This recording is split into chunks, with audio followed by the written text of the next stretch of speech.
My name is Courteney Belmonte and I'm 17 years old. I love cheerleading. I would describe her as an athlete for sure, because a lot of people describe cheerleaders as cheerleaders. She's an athlete.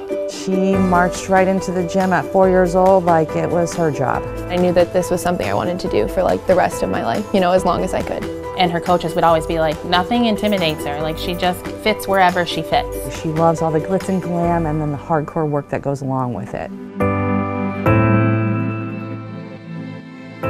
You just want to make yourself believe that it's not true, but you had to come to a realization at some point that it is. I noticed her determination kind of waning down a little bit. She couldn't go for as long and as hard as she wanted to. She was getting disappointed in herself because she wasn't achieving certain skills, and we knew there had to be something. And then at school, when you do the tests and you bend over and touch your toes and everyone's getting a 2 and mine says a 1. And they had sent home a notice that said that she needed to be seen by her doctor. So we took her in right away. They said, hey, her spine isn't straight. Like, I could even see it myself, but had never noticed it. We originally went to like our family physician, and she said, is a little bit more serious than you guys probably expected. You should probably see this doctor, this doctor. We went and saw Dr. Goodwin. Courtney and her family sat down with me. She had an x-ray that showed progression of her curvature, and it was very typical to any other child coming in with scoliosis. She's young and healthy and was noticed to have progressive curvature in her back. We were scared parents, but she was a 12-year-old who needed a huge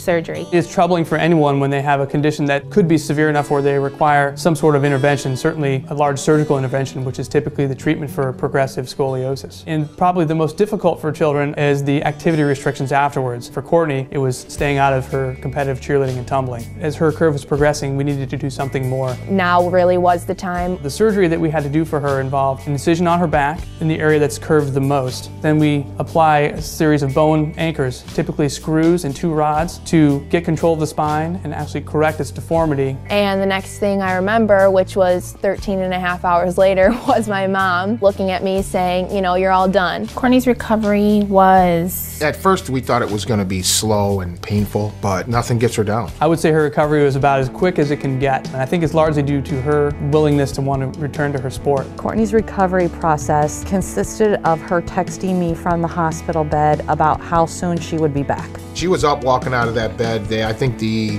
day after surgery, they had her up walking around. It was a step-by-step process, and I had to start at some point, so. She refused a lot of help, though. She did at first. Yeah. She said, I want to do this on my own. And then she constantly would not sit still. I think that's what speeded up her recovery. But he was on no uncertain terms that a year was the end date. Well, I told myself I'm not doing that. I will be back before then. It was constantly, hey, Dr. Goodwin, am I allowed to go back to cheerleading yet? As we neared the 6-month limit, which was December, January-ish, he finally said, I can't, I gotta cut you loose. She was more than ready to go. The day that we got that news, we drove her straight to the gym. Being back in the gym has never felt like such a relief before. I was barely stunting, just being out there in a uniform. It was just like nothing I'd ever felt before. Doing whatever, just being around everyone was the most important thing to me. Going to the Cleveland Clinic definitely was an upside to it. It made me feel a little bit more confident in what was going to happen. They were very encouraging about telling Courtney, you will be able to do this again. I wouldn't have asked for a different doctor, different nurses, a different hospital. Everything that was done, I think, was done at the right time and the right way. She came back as strong as ever and was every bit of the performer that she was her whole life. The determination that she had, you could see it in her eyes. You just got to remember, just keep pushing for what you want. Courage for me is never giving up. When you have courage, you're able to deal with this and persevere despite fear and anxiety. I would define courage as Courtney. Yep. For a girl her age, she's been through a lot. Hey, you have to have back surgery. Okay, my life is over now. Okay, no, it's not. It's always okay to be scared. You're going to be disappointing yourself or someone else, but there's a part inside of you where you're just like, I got to do it, or at least try. So you should always try, whether you're nervous about it or not.